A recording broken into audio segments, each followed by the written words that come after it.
اللہ وبرکاتہ۔ بسم اللہ الرحمن الرحیم۔ اللہ پاک کی صفات دو طرح کی ہیں، صفات جمالیہ اور صفات جلالیہ۔ صفات جلالیہ کا مظہر نماز ہے اور صفات جمالیہ کا مظہر حج ہے۔ جمالیہ کے اندر میں بہت سی رعایتیں ہوتی ہیں، بہت سی آسانیاں ہوتی ہیں، جیسے حج میں صحیح میں دوڑ کر چلو، زور سے لبیک پڑھو، اونچی آواز سے لبیک پڑھو، خوب کھلاؤ، خوب سلام کرو، خوب لبیک پڑھو۔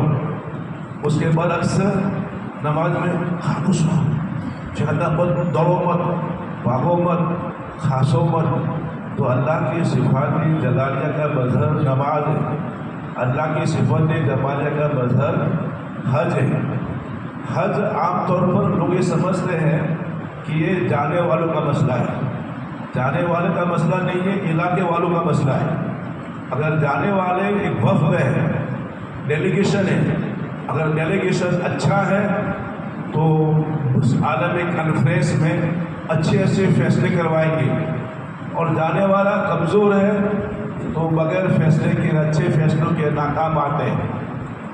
حج پر جو جاتے ہیں وہ پورے علاقے کے نمائندے ہیں، اپنے علاقے میں ہدایت کے، خیر کے، برکت کے، حفاظت کے، عزت کے، کامیابی کے فیصلے کراوے، یا اپنے علاقے کے تباہی کے، بربادی کے، ہلاکت کے، ناکامی کے، ذلت کے فیصلے کراوے۔ قوم عاد پر بارش رک گئی تھی، قحط سالی کا دور گزر رہا تھا، تو زمانے کے نیک سالی لوگوں نے تشکیل کی کہ ایک جماعت بناؤ اور بیت اللہ پر بھیجو کہ بیت اللہ جا کر وہ دعا کرے، اللہ پاک رحم فرماوے، اللہ ترس فرماوے اور بارش بھیجے۔ تو وہ بغیر تربیت کے تھی، بغیر محنت کے تھی، سیدھے اٹھائے اور روانہ کر دیے۔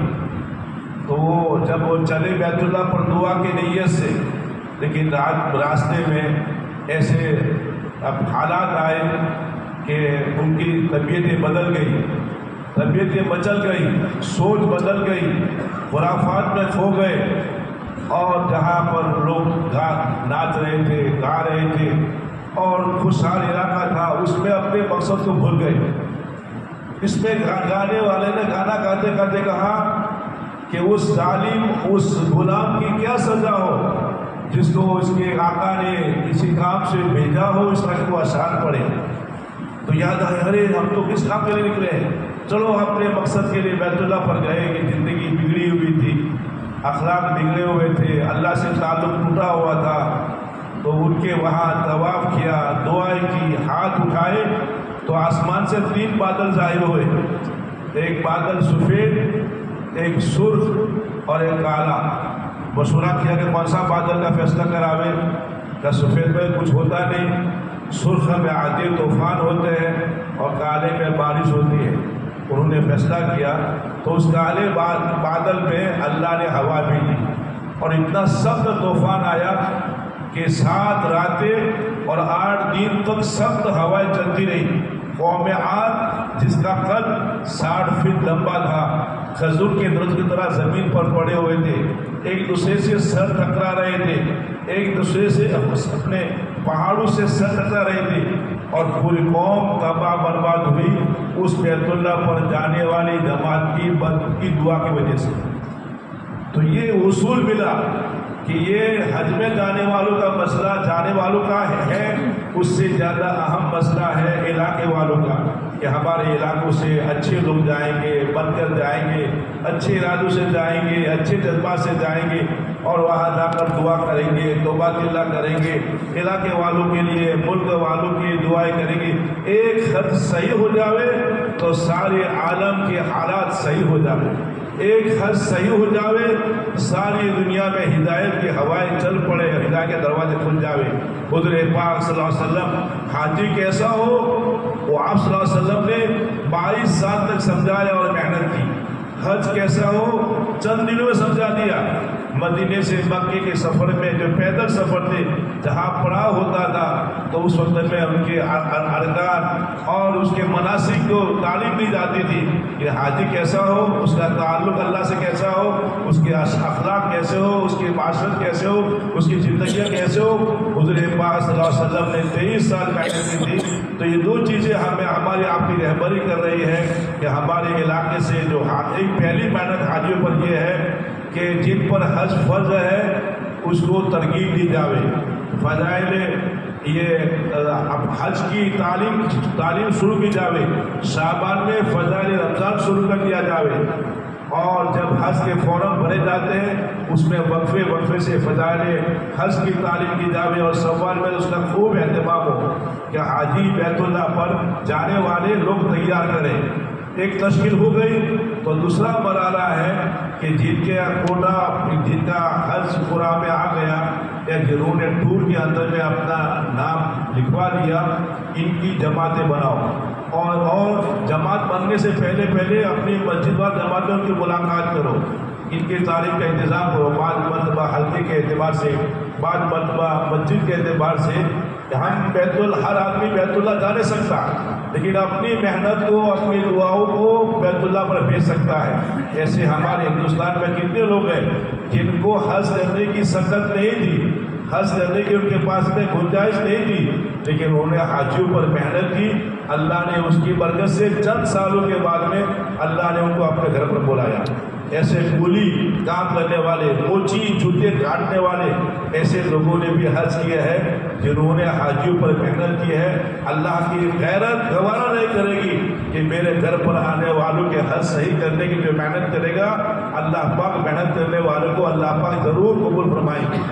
تو ایک تو یہ ہے کہ مسجد وار، حلقے وار محنت کر کے ان کی تعلیم اور ان کی تربیت اور ان کا حج کیسے ہو، اچھا صحیح ہو، حج صحیح ہو، اس کی لبیک کم سے کم سکھایا جائے۔ بعض لوگ ایسے ہوتے ہیں صبح جہاز ہوتا ہے اور مغرب بعد پوچھتے ہیں کہ اپنے لبیک کیا ہے مجھے بتائیے، احرام لے کر آتے ہیں کہ مجھے احرام باندھنا سکھائیے۔ اس سے پہلے سے بتاؤ کہ وضو میں غسل میں کتنے فرض ہیں، جب اس کا غسل صحیح نہیں ہوگا تو اس کا احرام بھی صحیح نہیں ہوگا، اس کی لبیک بھی صحیح نہیں ہوگی۔ تو یہ حاجی کی محنت ہے، ہم سب کی ذمہ داری ہے، مسجد و جماعت کی ذمہ داری ہے، ہر مسلمان کی ذمہ داری ہے اپنی مسجدوں میں حلقے میں لیا جاوے، پھر ان کی تشکیل کی جاوے، موقع ہو تو 4 مہینے کا یا چلے کا کم سے کم 3 دن جو ان کی جماعت میں لگے، ایسے ساتھی کے ساتھ میں ہو جن کی حج کے مذاکرے کرے، حج کیسے ہو، اس کی تعلیم کی انسان حدیث ہے کہ تبلیغ والا تو اپنی بات کرتے ہیں، تبلیغ والے اپنی بات نہیں کرتے، وہ اللہ رسول کی بات کرتے ہیں، تمہارے حج کی قبولیت کی بات کرتے ہیں۔ تو یہ حج کی قبولیت کے جو اعمال ہیں اور حج صحیح کیسے ہو اس کی جو ترتیب ہے، ہمارے پرانے ساتھی علماء کرام جنہوں نے حج کیے ہے، تو جنہوں نے حج کیے ہے وہی آدمی حج کی صحیح تربیت و تعلیم کر سکتے ہیں۔ ہمارے علماء میں سے ایک عالم نے مناسک حج کتاب لکھی تھی، اور وہ جب بیت اللہ پہنچے تو الٹا طواف شروع کیا، تو جس نے کہا حضرت آپ فلاں اپنے فقیر کی کتاب پڑھ کر آتے تو آپ کا طواف صحیح ہوتا، اور وہی وہ کتاب لکھنے والے تھے جس کے بارے میں وہ کہہ رہے تھے۔ تو اس کے لیے جو ساتھیوں نے پہلے حج کیے ہوئے ہیں وہ خاص طور پر ہو، وہ ہماری بہترین کمائی ہوتی ہے۔ یہ محنت ہونے کے بعد میں عام طور پر حاجی ایک جہاز میں جاتے ہیں، ایک جہاز میں ہوتے ہیں، عام طور پر ایک ہی بلڈنگ میں قیام کرتے ہیں۔ بعض حاجی ایسے ہیں کہ انہوں نے ہوائی جہاز میں بیٹھتے ہی اپنے عملے سے، ہوائی جہاز کے عملے سے بات کی، تو انہوں نے اسپیکر اس کو دے دیا کہ آپ کو 4 ساڑھے 4 گھنٹے ہیں، آپ لبیک سکھاؤ، حج کی باتیں کرو اور ان کی ترغیب دو، بیت اللہ میں نماز کے اہتمام کی بہرحال جو بھی اعمال ہیں، جو بھی حج کے ارکان ہیں، مناسک ہیں، اس کی تعلیم۔ اور جب جو جدہ اترے تو اسے کھانے کے پیکٹ اور نمکین چیزیں لے گئے تو حاجی کو بانٹ رہے، کھلا رہے، پلا رہے۔ جب وہ بلڈنگ میں پہنچ گئے تو بلڈنگ میں جا کر سلام کر رہے ہیں۔ پہلے جب پانی کے جہاز میں ہوتے تھے تو لوگ شہروں میں محنت کرتے تھے تو کہتے اچھا ہوا اب تبلیغ والوں سے جان چھوٹی، وہ شہر سے چلے کہ اب ہم ہوں گے اور اللہ کا گھر ہوگا تو جب وہ اپنے اسٹیشن پر پہنچے وہاں تبلیغ والے چٹائی بچھا رہے ہیں، وضو کی ترغیب دے رہے ہیں، نماز کی ترغیب دے رہے ہیں. پھر کہا اچھی بات ہے چلو یہاں تک رہیں گے.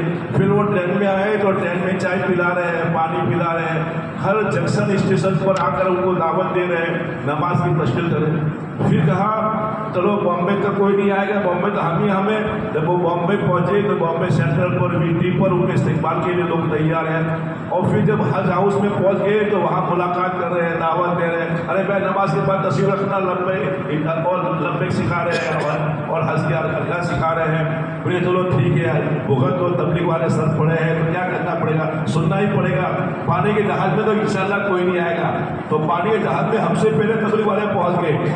پھر وہ چلو کہ پانی کے جہاز میں پھر جدے میں پہنچے، وہاں پہنچ گئے، مکے میں پہنچ گئے، عرفات میں پہنچے گا. تم دنیا میں ہو کتنے؟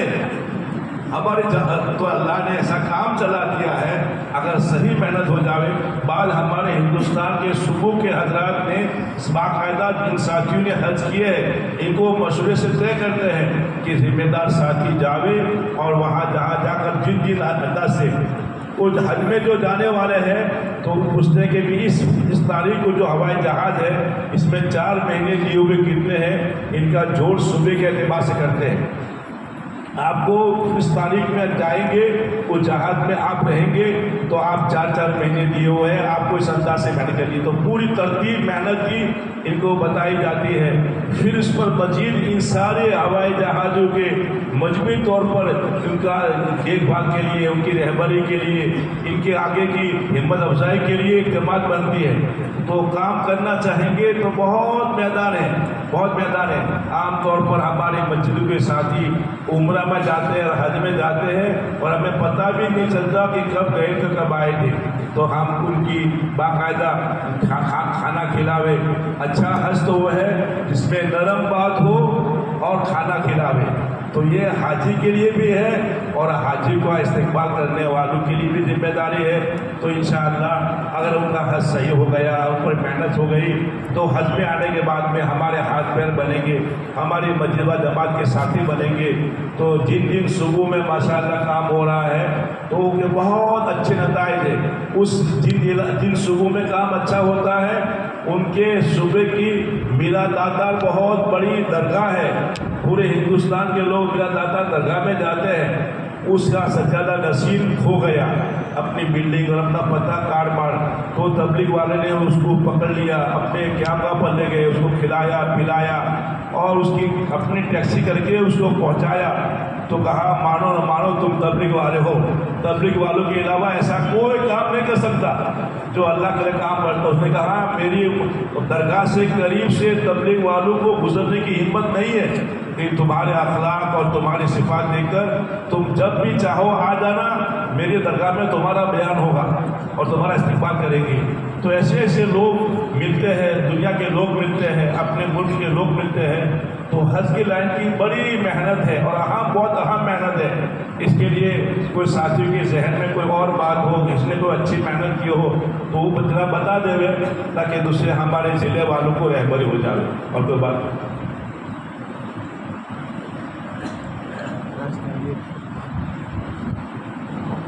جیسے کہا گیا